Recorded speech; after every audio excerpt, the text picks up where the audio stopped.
We get reports from our golfers all the time that they come in with back pain. They say that they're missing rounds of golf because the day after they play golf, they can't barely get out of bed. So we're going to break down exactly what's happening and why you have back pain with golf in this video. So let's get into it. Golf is a mobility sport. So if you are working on mobility, then we're right in line. We had a golfer that came in and he was doing deadlifts. He wanted to be bigger, but he was losing mobility. And so he's a very competitive golfer. He sat in the cart for 1 minute and the back would tighten up. So what we wanted to do was increase mobility in the right areas, and then he could continue to lift, and he agreed to just do deadlifts 1 time a week. Golf is a mobility sport. We should be working on mobility more than what we're working on strength-wise. We still need stability in those joints, but it's very specific on the areas that we need mobility and we need to be working on it consistently. Subscribe to the channel. Let us know if you want more videos on golf. We're going to put down content exactly what you're looking for so that you can stay active and stay mobile. Biomechanics in golf is key. When you're a right-hander, if you're a right-hander, I have a putter right here. I'm going to smash the ball with this putter. So when I come back, right, so I keep my head down. I'm not a golf coach. I just know what the body needs to be able to do. So I need external rotation on this hip, and I need internal rotation on this hip to get into my backswing right here. I need thoracic mobility as well. We'll talk about that in a second. I need that to happen at my hips so that I can get into my golf swing. And then when I follow through, I need to be able to finish with my belt buckle looking down the fairway. That means I need internal rotation on my lead hip, and then I need external rotation on my back hip. And so those are the things that we need to work on consistently, our hip mobility and then our thoracic mobility, but specifically hip mobility. We've got to open that up in internal rotation and external rotation. And we should be doing it with active exercises, things that are making us use muscle fibers, increasing blood flow in those areas. I see too often people doing passive things for their hips and just kind of pulling on it. But what ends up happening when we're doing passive things is that our femur is pressing into the pelvis and it starts to grind and they end up getting irritation. And way too much I see people doing internal rotation exercises where they're getting their leg up like this and dropping this down. I can't even do it. Like dropping this down so they can increase internal rotation. If we work on external rotation and a little bit of active internal rotation, we're good. You don't need to chase. You don't have to be the best at internal rotation. External rotation is really important, and the more mobility we have in external rotation, your internal rotation is going to get better as well. That's something where when we do internal rotation, we're really grinding a joint together, and so we don't want to chase that, especially passively. Okay, now my hip's bothering me because I did that stupid internal rotation thing that I told you not to do. Now, when we go into our golf swing, we also need our thoracic spine mobility. So we need to be able to get up and back. So my right shoulder blade has to dig down into my thoracic spine right here to be able to get into my backswing, right? And then the other side, it has to go into protraction. My shoulder blade has to glide forward as I'm coming up right there so I can get in my full rotation.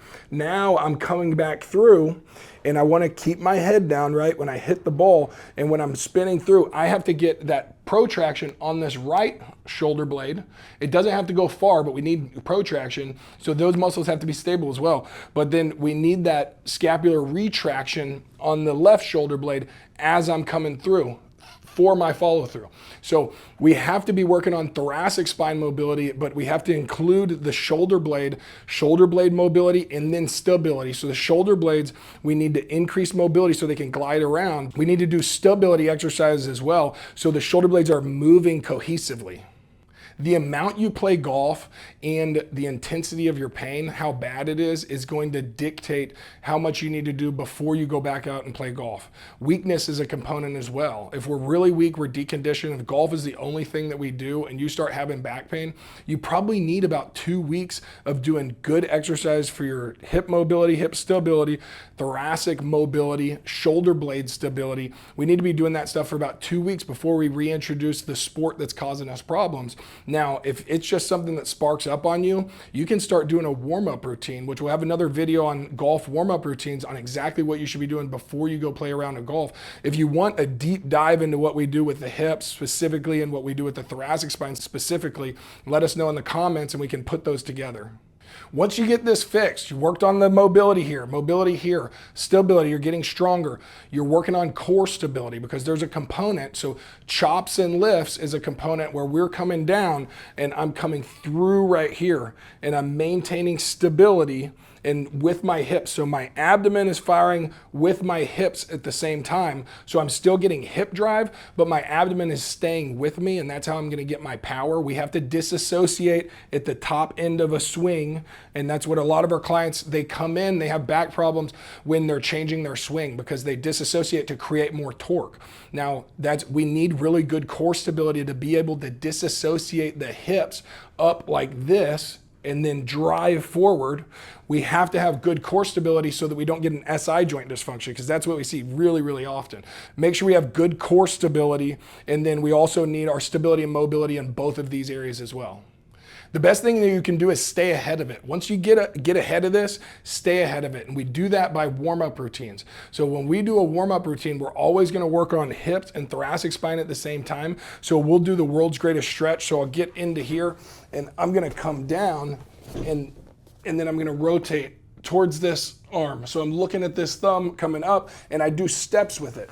We'll have it in our warm-up routine video. It's really important that you understand the mechanics that we need at the hip and the thoracic spine, so then it'll make sense on why we're doing warm-ups the way that we are. If you want exercises specifically for golf, we sent one of our trainers to the TPI course. They have really good exercises. It's a deep dive into specifics with golf. It's further along that track of golf coaching, like you're trying to tighten things up with your golf swing. Where should you be strong? What muscles should you be activating? And what drills should you be doing? What we're looking for when people come into the clinic, they have a macro problem. The hips don't move enough, the thoracic spine doesn't move enough, and we fix those things and they're doing great. So, but more specific to golf on movement patterns, like little things that you want to tighten up, that's where you're going to get your deep dive. If you want to see the world's greatest stretch, our video listed here is the best stretch for low back pain. And then we also have another golf video for golfers who are experiencing elbow pain, and we'll knock it out in those two videos. So check those out. We'll see you in the next video. Get mobile and stay active.